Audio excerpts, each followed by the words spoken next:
Hello, good morning students. Now today beta, in this video I am going to discuss some important points which are related to Python programming. Before this, in previous class beta, I have discussed some points. You know those points like tokens. In previous class I explained you definition of token and types of tokens, keywords, identifier, literals, operators and punctuators. So all these terms you have written in previous class. Okay beta. And after that I explained keywords, that is some lines about keywords, identifiers and some rules to form identifiers. All this you have written. Okay बेटा, ये जो मैं show कर रहा हूँ all this you have written. ये देखिए यहाँ से ये आप नोट कर चुके हैं यहाँ पे टॉपिक. ठीक है, टोकन की डेफिनेशन है, देन सम टर्म्स हैं, then definition of keywords and examples of keywords, identifiers, definition of identifiers and rules to form identifiers are given here. Okay, and some valid identifiers and invalid identifiers you have noted down in your copy. After that I explained about literals and types of literals also. Okay, so now a program which includes all these points, that type of program I am going to explain now. So from line number 28, यहाँ पे जो comment है, now I am just removing this comment, और यहाँ से लेके देखिए मैंने लाइन नंबर 40 तक कुछ पार्ट है जिसके कमेंट को रिमूव किया है. That is now I am going to explain you a programming part from 28 to 40. यहाँ देखिए जैसे कुछ पार्ट मैंने प्रोग्राम का लिया है, तो उसमें जो मैंने थ्योरेटिकल टर्म्स आपको बताए हैं वो किस तरह से इंक्लूड होते हैं, all those terms here we are going to discuss. देखिए बेटा एट लाइन नंबर 28 जैसे मैंने एक प्रोग्राम लिख रखा है, suppose x is equal to 10, y is equal to 3, then if you write z is equal to x into y, print z. That is this is a program to find the multiplication of two values simply. Okay, at line number 32 you can find if x is smaller than y then colon sign. It means यहाँ पे एक condition दी हुई है, जो conditions are given using if statement. Okay, और condition है x smaller than y दी हुई है. देन यहाँ पे देखिए कुछ लिखा है, after that def using this word we can define a function. यहाँ पे मैं एक लाइन छोड़ दूं तो बेटर आपको लगेगा. define, that is a function, user defined function can be created by you like this.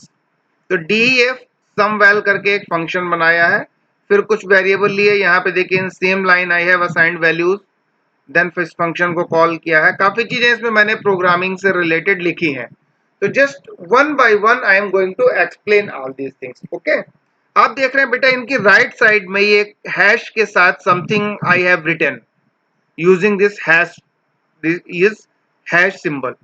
तो हैश सिंबल का यूज करके जो मैंने लिखा है that is comment. You know ये सब क्या है, कमेंट है बेटा, इसमें कोई डाउट नहीं होना चाहिए. तो यह comment means that is in comment I have given explanation of this line. जो लाइन लेफ्ट साइड में है, explanation of that line is given to the right side. Okay, which is given after this hash symbol. तो यहाँ पे इन comments को मैंने बना रखा है. तो now start, now I am going to start explain lines of this code one by one. तो देखिए लाइन नंबर 28 पे जैसे मैंने लिखा है x इज इक्वल टू 10, तो इससे रिलेटेड देखिए यहाँ पे क्या क्या टर्म्स है, लिटरल, ऑपरेटर, आइडेंटिफायर, तीन वर्ड मैंने यहाँ लिखे. तो एक्चुअली जो 10 is a value, this is a literal. Okay, operator means जो इज इक्वल टू साइन है, this is an operator. And जो x है, this is a variable and general name of this x is identifier. तो इससे जो related terms थे वो मैंने यहाँ पे राइट साइड में मेंशन कर दिए. Okay, I hope no doubt. Similarly next line पे y इज इक्वल टू 3 है, तो here no need to explain anything. At line number 30 you can find z is equal to x into y. Here बेटा operators, identifiers and operands. Operators क्या क्या है, जो ये asterisk sign है, this is the multiplication operator and category of this type of operator is arithmetical operators. तो arithmetical operator में से एक है मल्टीप्लिकेशन ऑपरेटर, और जो इज इक्वल टू साइन है this is also an operator, इसको हम लोग बोलते हैं असाइनमेंट ऑपरेटर। तो that is in this statement which is written at line number 30, we can find there are two operators is equal to and multiply. Okay, ये operators है। Identifiers कौन से बेटा, z, x and y, these are the identifiers. यहाँ पे जो x और y हैं जिनके बीच में एक ऑपरेटर से मल्टीप्लाई हो रहा है, इस तरह के जो वेरिएबल्स होते हैं या आइडेंटिफायर्स होते हैं, इन वेरिएबल्स को हम लोग कह सकते हैं ऑपरेंड्स, क्योंकि ऑपरेटर है बीच में और दोनों साइड में जो जिन पे वर्क हो रहा है उनको हम लोग कहते हैं ऑपरेंड्स। तो here x and y are also called operands and asterisk is operator. Okay, so this was the explanation of line number 30. Now come to line number 31, print z।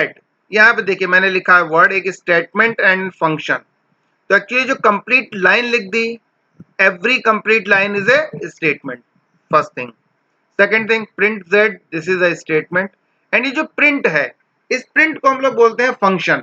यहाँ पे पहले से बना हुआ फंक्शन है which is used to print something on monitor. For that purpose we use this print function. तो print एक function है, ओके, और ये पूरा जो एक लाइन है, लाइन नंबर 31 पे जो भी लिखा है दैट इज अ स्टेटमेंट, और you can say command. Command का मीनिंग क्या होता है, command means A complete instruction which is given to computer to do something. So print z is a complete instruction that is to print the value of z. Okay, तो ये complete statement है, या आप कह सकते हैं कि instruction है, या आप कह सकते हैं कि यहाँ पे जो प्रिंट है केवल प्रिंट की बात कर रहे हैं, this is a function, print is the function name. Okay, now this was explanation line number 31। Now at 32c what is there, if, और इफ के बाद आप देख रहे हैं बेटा x स्मॉलर देन y। तो इफ क्या है, यहाँ पर इफ एक कीवर्ड है, okay, x smaller than y, ये एक छोटा सा एक्सप्रेशन है जिसमें स्मॉलर देन साइन जो है वो एक ऑपरेटर है, इसको भी रिलेशनल ऑपरेटर कहते हैं। जो इज इक्वल टू है, स्मॉलर है, स्मॉलर ग्रेटर है, double, double is equal to है, ये सारे रिलेशनल ऑपरेटर में आते हैं। और एक्चुअली जो सिंगल इज इक्वल टू है, शायद मैंने इसको रिलेशनल ऑपरेटर बोल दिया, but this is not relational operator. Single is equal to is assignment operator. Okay बेटा, single is equal to is assignment operator, and double is equal to sign जो है that is relational operator, and smaller than sign is also a relational operator. अभी आगे मैं बहुत से operators वगैरह बताऊंगा। यहाँ पे सिंपली मैं एक प्रोग्राम कोड के through just I want to explain you that what is the meaning of all these terms, that's why I'm explaining this. Okay बेटा, बाकी आगे आप इन टर्म्स को लिखेंगे। अभी जो आपका टेस्ट में आएगा उससे रिलेटेड जो मैं पढ़ा रहा हूं that is sufficient for you, इससे ज्यादा टेस्ट में नहीं आएगा। तो यहाँ देखिए मैंने सिंबल हैश के बाद लिखा है, hash symbol is also use to start an indent suite of statement in case of if while for def. इस लाइन का मीनिंग समझ लीजिए मैंने क्या लिखा है। एक्चुअली यहाँ पे जो कोलन साइन है इसका मीनिंग लिखा हुआ है। कोलन साइन जब हम लिख देते हैं देन क्या होता है, कोलन साइन के बाद आपको देखिए इंडेंटेशन मिलता है। When you press enter key after giving this colon sign, तो क्या होता है, टैब के इक्वल स्पेस मिल जाता है। ओके, वो जो टैब के इक्वल स्पेस होता है, देखिए लाइन नंबर 33 पे, this is the space which is equal to 1 tab. Okay, तो यहाँ पर दिस इज इंडेंट। तो कोलन साइन के बाद जब एंटर की प्रेस करते हैं तो आपको एक इंडेंट मिल जाता है। तो ऐसा कब कब होता है, जैसे इफ के साथ होता है, फॉर के साथ होता है, वाइल के साथ होता है, इन सब में आपने देखा, उसी से रिलेटेड इस लाइन में लिखा हुआ है। ठीक है बेटा, तो यहाँ देखिए प्रिंट ओके लिखा है, ये भी एक स्टेटमेंट है, एंड डबल कोड में जो लिखा है दैट इज अ स्ट्रिंग, इसलिए मैंने यहाँ लिख रखा है कि ये स्ट्रिंग है। ठीक है, लाइन नंबर 35 बेटा, यहाँ पर आप देख रहे हैं लिखा हुआ DEF। एक DEF भी कीवर्ड है जिसको हम लोग यूज करते हैं किसी भी फंक्शन को डिफाइन करने के लिए in Python programming language, that is to define a user defined function. जैसे पहले के जो बने फंक्शन होते हैं, जैसे मान लीजिए प्रिंट है, अब प्रिंट में आप डबल टी नहीं लगा सकते हैं because it is defined, already defined. But आप अगर कोई फंक्शन बनाते हैं, इन दैट केस आप अपने फंक्शन का नेम अपने अकॉर्डिंग दे सकते हैं। तो यहां पे जैसे मैंने देखिए एक फंक्शन बनाया, यूजर डिफाइंड फंक्शन, और इस फंक्शन का पर्पस क्या है? To find the sum of two number. ठीक है, तो यहाँ पे देखिए डीएफ से मैंने बता दिया कि फंक्शन बनने जा रहा है, एसयूएम वैल से बता दिया कि ये फंक्शन का नेम है, और इस फंक्शन के लिए इनपुट क्या है? जो ब्रैकेट में पैरामीटर्स आपने दे दिए ए कॉमा बी, ये इस फंक्शन में जा रहा है। तो ये फंक्शन में जाने के बाद वर्क क्या करेंगे? प्रिंट करेंगे sum of these values A and B. तो ये जो पैरामीटर इस फंक्शन में पास किए गए ए और बी, इनकी वैल्यूज का सम इस फंक्शन से प्रिंट हो जाएगा। ओके, तो दैट इज, यहां पर एक छोटा सा फंक्शन मैंने डिफाइन किया है जिसके लिए हम डीएफ कीवर्ड को यूज करते हैं। ओके, इसीलिए मैं यहां पे देखिए लिखा हुआ है after hash function definition. So this is line number 35 and 36. What is given? This is a function definition. Is that clear? ये आपने फंक्शन डिफाइन किया। ऐसे अगर आप चाहें तो फंक्शन किसी और चीज के लिए भी डिफाइन कर सकते हैं। जैसे मान लीजिए कि आप प्रिंट करना चाहते हैं किसी नंबर का स्क्वायर, फॉर एग्जांपल, तो आप यहां पे लिख सकते हैं like this D F and S Q of num. ये मैंने अपनी तरफ से कोई नाम दे दिया, S Q of num, that is square of number. और यहां मैंने क्या किया? एक नंबर एन पास करा दिया, और इसके अंदर मैंने क्या लिखा? प्रिंट, और यहां जो भी नंबर आपने एन पास कराया उसको मैंने 2 कर दिया, 2 टाइम मल्टीप्लाई कराना है मान लीजिए। ठीक है, तो क्या है, इससे एक्चुअली 2 टाइम्स आएगा। स्क्वायर ऑफ नम के लिए हमें क्या करना पड़ेगा? एक फंक्शन इसमें कॉल करना पड़ेगा, पावर वाला। वो फंक्शन अभी हमने कॉल नहीं किया, तो यहाँ पे अभी हम फंक्शन, उसके लिए मैं मैथ यूज करना पड़ेगा, मैथ लाइब्रेरी को। तो उसकी जगह हम यहाँ लिख देते हैं फंक्शन का नाम डबल ऑफ नम। ये मैंने फंक्शन का नाम दिया डबल ऑफ नम, और यहाँ पे मैंने क्या किया? इस नंबर को 2 से मल्टीप्लाई कर दिया। तो नाउ इस नंबर को 2 से मल्टीप्लाई होके आपको मिल जाएगा। ठीक है, तो जब भी आप इस फंक्शन को कॉल करेंगे तो रिजल्ट आपको मिलेगा।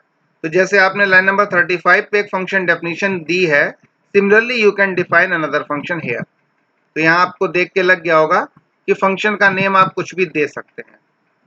आगे देखिए लाइन नंबर 41 पे क्या दिया है? P कॉमा Q में मैंने 9 कॉमा 2 दिया, इसका मतलब P में 9 है, Q में 2 है।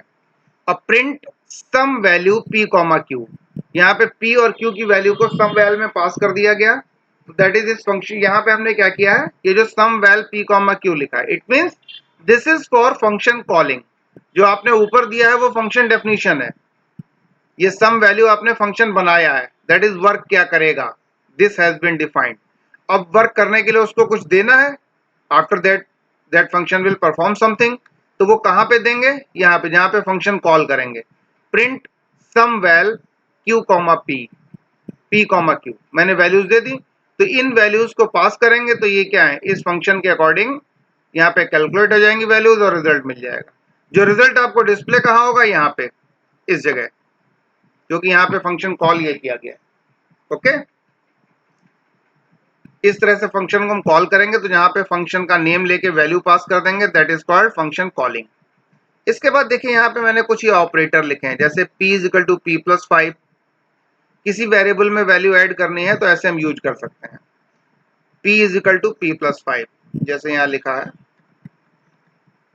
तो यहाँ लिखा है मैंने यूनरी ऑपरेटर, दैट इज इसमें p में एक वैल्यू बढ़ानी है, एक वेरिएबल एक ही है p, और उसके बाद प्लस यूज किया गया है।